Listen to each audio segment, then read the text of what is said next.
Hi, friends. Thanks for downloading the Money Girl podcast. I'm Laura Adams.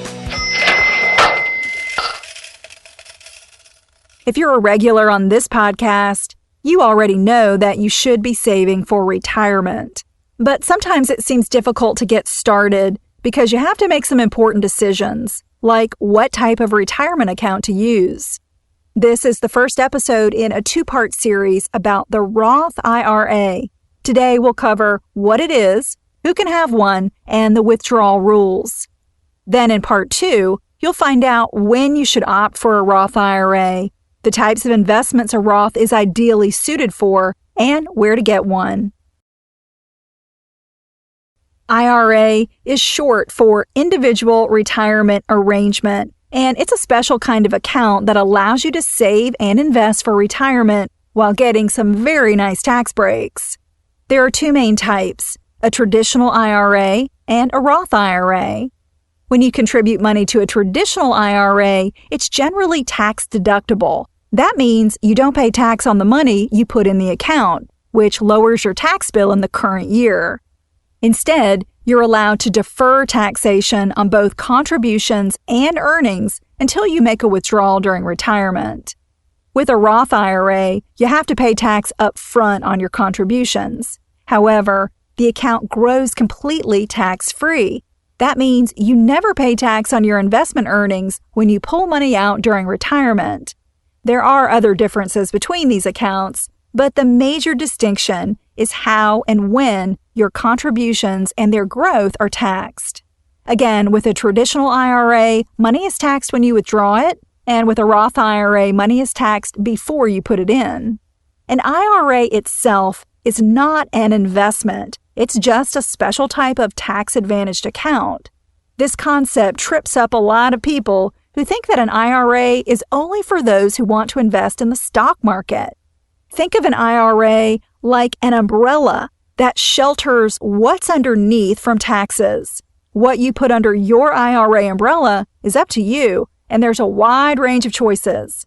For instance, if you're very conservative, you could choose CDs, treasuries, or bonds. For more growth, you could opt for index mutual funds or exchange-traded funds. And if you like a more aggressive approach, you can choose individual stocks or stock mutual funds. There are even self-directed IRAs that allow you to own real estate or businesses inside an IRA, but we're just going to stick to the basics in this podcast. How much you can contribute to an IRA is determined by the IRS each year.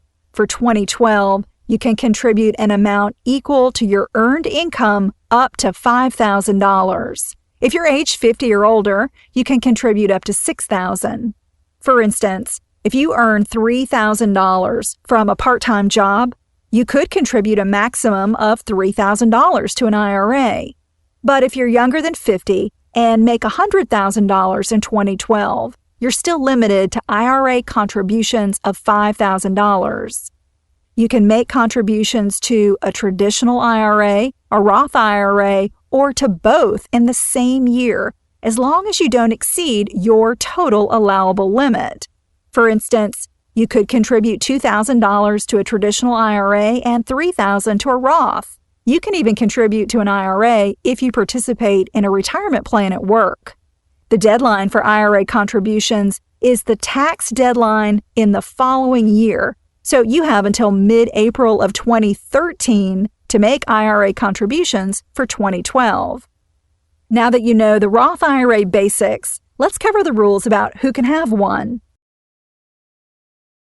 Now, back to who's eligible for a Roth IRA. Unlike a traditional IRA, there are income limits on who can make a Roth IRA contribution. The restrictions can change from year to year, but here are the rules for 2012. If you file taxes as a single and your modified adjusted gross income is higher than $125,000, you cannot contribute to a Roth IRA. When you earn from $110,000 to $125,000, you can still contribute, but the amount is phased out or reduced. And if you're married and file taxes jointly, You cannot contribute to a Roth IRA when your household's joint modified adjusted gross income exceeds $183,000. And when you earn from $173,000 to $183,000, your contribution total is reduced. If your income is too high to make a Roth contribution, but you have a traditional IRA, you can convert it into a Roth IRA. Since money in a traditional IRA was never taxed, doing a Roth conversion means that you have to pay income tax on the full amount that you convert. You still cannot make new contributions to a Roth IRA when your income is too high, but you enjoy the account's tax-free growth. You may be wondering how the Roth IRA stacks up against a traditional IRA when it's time to take money out. The Roth definitely offers more flexibility. With a traditional IRA, withdrawals you make before age 59.5 are generally subject to ordinary income tax plus a 10% early withdrawal penalty. With a Roth IRA, you can withdraw your contributions at any time without having to pay income tax or a penalty because you already paid tax on them. However, your growth in the account, which is the money that your contributions earned, has not been taxed. So withdrawing any amount of earnings before age 59.5 means they're generally subject to income tax plus the 10% penalty. Another major distinction between these accounts is that a traditional IRA requires you to start taking money out at age 70.5, whether you need it or not. But a Roth does not impose any minimum distributions, which means you can leave the money in the account as long as you want, or easily pass it on to your heirs.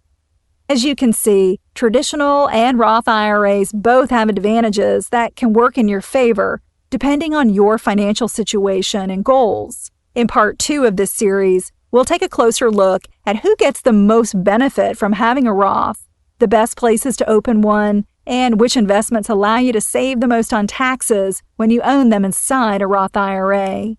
Have you signed up for the free Money Girl newsletter yet? That's a great way to get more money tips and advice delivered straight to your inbox. Also, if you're not already subscribed to this podcast on iTunes, that's how most people get the show. I'm sure you know that iTunes is a software from Apple that's free to download, and subscribing to the podcast simply means you'll automatically get each new weekly episode sent to your iTunes library as soon as it's published on the web. If you have money questions or suggestions for future show topics, be sure to email me at money@quickanddirtytips.com or post them on the Money Girl Facebook page. I'm glad you're listening. Cha-ching! That's all for now, courtesy of Money Girl, your guide to a richer life.